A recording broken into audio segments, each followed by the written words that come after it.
Até quando o machado não promete nada, ele entrega.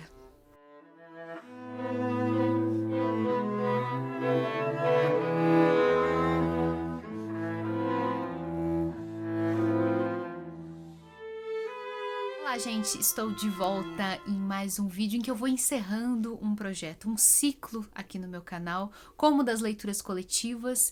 Eu sempre me sinto muito realizada quando eu termino um grande ciclo de leitura que eu compartilho com vocês. E pela primeira vez eu fiz uma leitura integral de um romance nos tocadores de podcast. Você que me acompanha já nas redes sociais e aqui nesse canal mesmo está me vendo falar sobre isso há muitos dias, mas esse vídeo vai ficar para a posteridade, então talvez muitas pessoas me assistam mais para frente de 2022, então saibam que vocês podem encontrar a minha leitura completa deste livro muito pouco conhecido de Machado de Assis nos tocadores de podcast mais famosos, o Spotify, o Google Podcasts, Deezer. Procura lá que eu tô em todos. Por que que eu faço questão de gravar esse vídeo sem spoilers?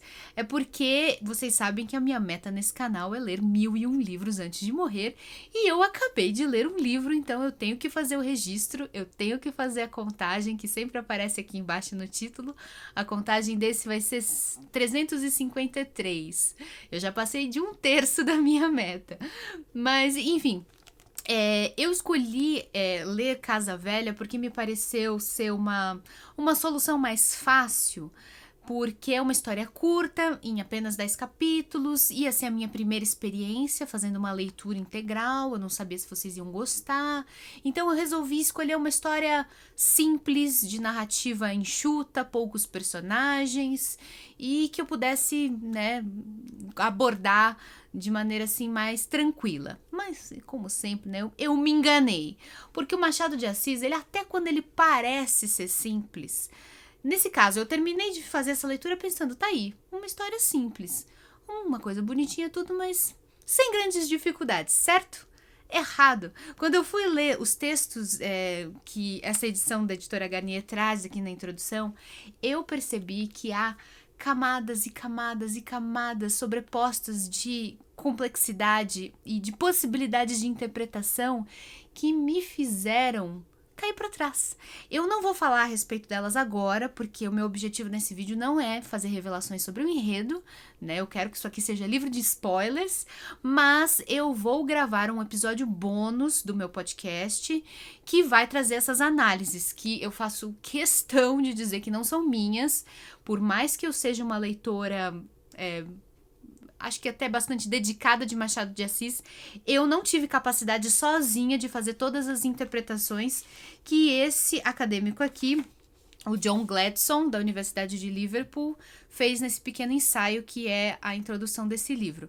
Eu já tinha ouvido falar, inclusive, do John Gladson, ele é um especialista em Machado de Assis, ele é um inglês que estuda Machado de Assis, assim, e é um dos principais nomes, né, uma das principais autoridades sobre a obra do Machado. Curioso isso. O que prova, inclusive, o quanto Machado é um autor internacional, eu diria até universal, cujos temas podem ser explorados por pessoas de outras nacionalidades que não têm a mesma vivência brasileira que nós. Bom, nesse vídeo eu não farei, portanto, todas essas... explicações sobre o enredo e todas as revelações, assim, estupefantes que John Gladson propõe, né, para os acontecimentos da história. Você vai ter que aguardar até eu gravar o episódio bônus, que deve ir ao ar na semana que vem, enfim, quando eu publicar. Agora eu só vou fazer uma breve introdução sobre o enredo e sobre a história mesmo dessa novela. Na verdade, ela é mais uma novela do que um romance. Eu tô me referindo ao gênero literário que fica entre o romance, que tem um tamanho maior, assim, mais complexo, com mais tramas sobrepostas, e o conto. Normalmente a gente determina o que é uma novela assim, né? Não é nem romance nem conto, tá no meio ali, em termos de tamanho, em termos de complexidade, então é uma novela. Um outro exemplo de novela, A Morte de Ivan Ilitch, do Tolstói, A Metamorfose, do Kafka, o próprio Alienista, do Machado de Assis, são todos considerados novelas. Esse daqui é uma novela porque ele é curto, ele só tem 10 capítulos e ele tem uma trama bastante simples. E ele foi publicado originalmente numa revista que era muito provavelmente lida por senhoras burguesas e senhoras aristocráticas durante o Brasil imperial. Isso já foi assim nos últimos anos do Império, entre 1885 e 1886. Por que eu sei que as leitoras eram mulheres, senhoras? Porque era uma revista de modas voltada para o público feminino. Muito dificilmente um homem compraria essa revista para consumo próprio. Talvez ele fizesse a assinatura da revista para sua esposa, afinal era de lá que a esposa tirava moldes de roupas, modelos de bordados, que a mulher sabia as últimas tendências da moda em Paris. E já que a revista estava lá em casa, talvez algum homem se interessasse em pegar para ler o suplemento literário contido nela. Seja como for, Machado de Assis publicou diferentes livros dentro de revistas assim voltadas para o público feminino. E talvez a explicação seja que ele não tenha tido outra escolha. Pode ser que essa tenha sido a única publicação que abriu o espaço para ele. O espaço nos jornais, nas revistas era concorrido. Esse tipo de publicações literárias em folhetim era o correspondente à nossa novela de hoje em dia, as nossas séries, né? Era o entretenimento popular, então era bem concorrido esse espaço nas publicações, então talvez o Machado fosse amigo do dono da revista, enfim, conseguiu um espaço ali. Naturalmente ele era pago por isso, né? Machado não trabalhava de graça, ele não nasceu em berço de ouro, então ele precisava ganhar algum dinheiro com os seus escritos, embora ele nunca tenha ficado rico.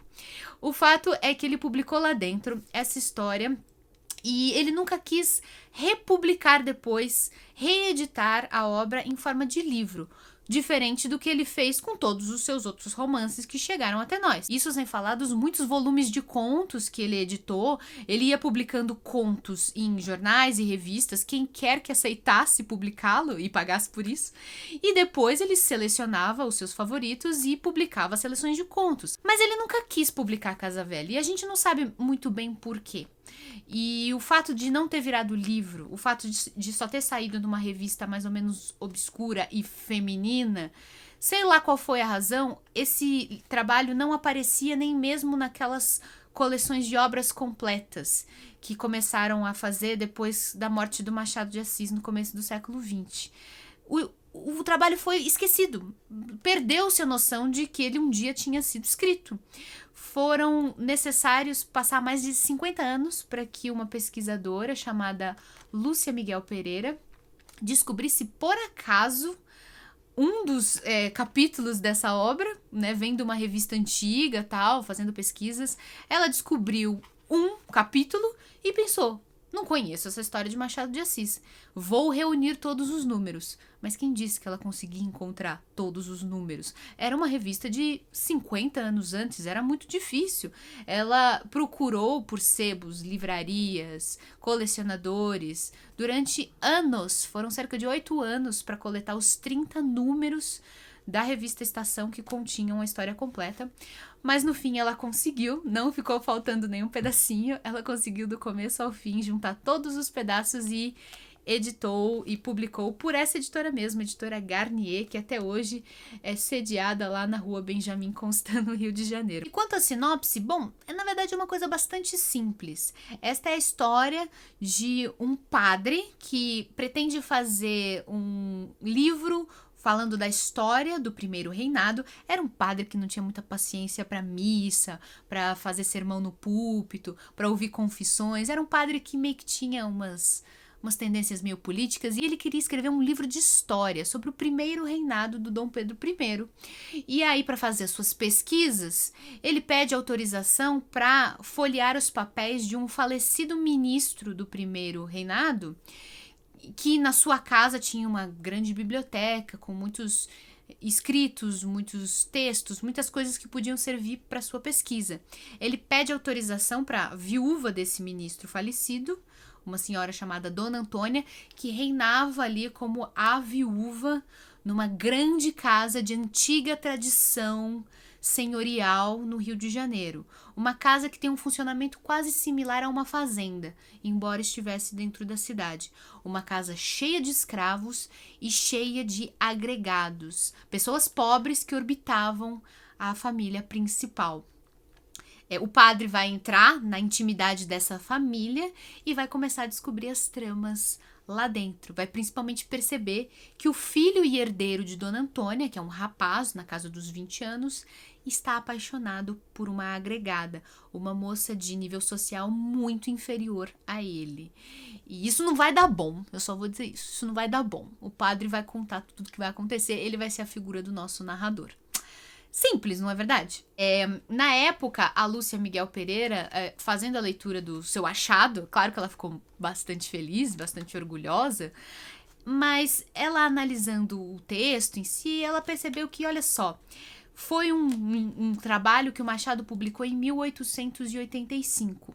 Os historiadores costumam separar a obra do Machado de Assis entre a fase romântica e a fase realista, sendo a fase romântica supostamente mais ingênua, mais primitiva, mais inexperiente, e a fase realista mais sarcástica, mais complexa, mais fascinante, em outras palavras, melhor. O primeiro livro dessa fase melhor de Machado de Assis, isso com muitas aspas, foi o Memórias Póstumas de Brás Cubas, publicado em 1880. Então, a Lúcia Miguel Pereira pensou, pera lá, se isso aqui saiu em 85, esse deveria ser um trabalho já da fase realista, da fase madura do Machado, quando o Machado de fato deixou de ser só um escritor bom e virou um escritor revolucionário. Mas não parecia. A Lúcia olhou e falou assim, né, parece ser um trabalho ruinzinho, né, assim, fraquinho, né, meio que nem aqueles romances iniciais. Vai ver, ela propõe essa hipótese, vai ver fosse um livro que ele estava lá deixando na gaveta por um tempo, e em um belo momento, quando ele estivesse precisando de dinheiro, ele foi lá e ofereceu para a revista. Enfim, às vezes os artistas deixam trabalhos guardados. Vai ver, diz ela, este seja um trabalho anterior, e que Machado, consciente da inferioridade deste trabalho, não tem achado que valesse a pena publicá-lo depois em forma de livro. Essa é a hipótese que a Lúcia Miguel Pereira propõe no seu texto introdutório, que também está presente aqui nessa edição. A gente tem duas introduções, né? Uma do John Gladstone e a outra aqui, um prefácio, na verdade, da Lúcia Miguel Pereira, em que ela conta, é muito interessante, como foi o processo, né, para recuperar essa obra e tal, e as suas opiniões. Lúcia não considerou que este fosse um trabalho interessante ou relevante, considerou os personagens excessivamente planos, idealizados, sentimentais, até melodramáticos, enfim. Ela ficou muito feliz com sua descoberta, mas não tão empolgada com o teor do livro em si. Mas tudo isso vai mudar. Algumas décadas depois, a Lúcia Miguel fez essa publicação em 1945, por aí. Algumas décadas depois, muitos outros acadêmicos, pesquisadores, críticos se debruçariam sobre Casa Velha e chegariam a conclusões bastante diferentes. Um deles é justamente o John Gladstone, lá da Universidade de Liverpool, na Inglaterra. E ele vai propor todas essas possibilidades de interpretação que fazem bastante sentido, mas é que é preciso ter um olhar muito clínico para perceber tudo aquilo que Machado tentou esconder. Machado de Assis era um escritor que ele não era rebelde, ele não era agressivo. De alguma maneira, ele entendia a sua posição na sociedade. Ele nasceu numa classe social muito, muito baixa. Ele próprio era um mestiço, sendo que 2 dos seus avós tinham sido escravizados. Ele compreendia que a sua posição na sociedade era bem desfavorável. Ele entendia que a ascensão social para um rapaz como ele era quase impossível, mas ele conseguiu galgar esses passos. Ele não lutou contra o sistema com faca na mão e sangue nos dentes, mas ele nunca perdeu o seu senso crítico e usou a sua literatura como a sua principal arma. Só que Machado sabia que a posição dele era frágil. Ele sabia que para criticar essa mesma sociedade que ele considerava tão injusta, ele teria que ser mais inteligente do que a média dos seus leitores. Ele recheou ao longo de toda a sua obra artística, ele recheou suas obras de críticas veladas, cifradas nas entrelinhas, coisas que a maioria dos leitores que tivessem mentalidade medíocre como a minha, não perceberiam numa primeira leitura. Eu, por exemplo, acabei de fazer essa leitura integral para vocês e concluí pensando, bom, tem aqui algumas críticas interessantes, mas de maneira geral é uma obra muito simples, muito boboca até. Essa foi a minha impressão pessoal. Eu não percebi tudo aquilo que estava nas entrelinhas. E Machado não queria mesmo que todo mundo percebesse. Ele queria fazer a sua pequena vingança pessoal. Ele queria debochar da oligarquia brasileira, das classes dominantes, da igreja, do patriarcado, do escravismo. Ele queria colocá-los todos como personagens ridículos e responsáveis pela tragédia nacional, de maneira que a maioria dos leitores nem percebesse. Então, vou deixar você com esse desafio de ler Casa Velha, tentando decifrar quais são estes enigmas que Machado salpicou pela sua história. E se você não conseguir, não se sinta mal. Leia depois os textos introdutórios e tal. Ouça o meu podcast, aliás, meu podcast tá legal. Eu não vou dizer que eu fiz uma leitura assim tão superficial. Eu fui fazendo comentários a cada capítulo, que agora que eu paro pra lembrar, até que foram bastante pertinentes, né? Mas eu não cheguei nem perto, eu não rocei na superfície da verdadeira profundidade dessa obra. E eu falo isso com a maior franqueza do mundo. Eu sou uma aprendiz. Machado ainda tá muito acima de mim. E eu pretendo continuar lendo a sua obra ao longo de toda a minha vida. Sempre melhorando, sempre melhorando. Ele nunca deixa de nos surpreender. Vou deixar o link aqui embaixo. Eu gostei muito dessa edição, então é essa que eu vou sugerir.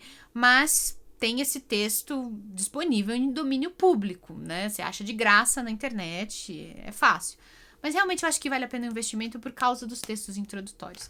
E além disso, essa versão tem um conto no final. Eles optaram por publicar mais um conto que também estava inédito, Uma Porta a Outra, né? Outro conto que estava inédito, que eles, né, conseguiram recuperar, aparece aqui no finzinho, mas esse conto eu ainda não li, então não vou comentar a respeito. Certo? Um beijo a todos, muito obrigada, e eu espero que vocês continuem prestigiando aí o meu podcast, continuem prestigiando este canal. Eu acho que vocês vão gostar da próxima escolha. Eu não vou criando expectativa. Como Machado não será, tá? Ninguém é como Machado. Vai ser 1000 vezes mais ingênuo do que Machado, mas vai ser muito legal também. Eu acho que vocês vão gostar. Tchau, gente. Um beijo, padrinhos e madrinhas. Obrigada por me ajudar a manter esse projeto. Até a próxima.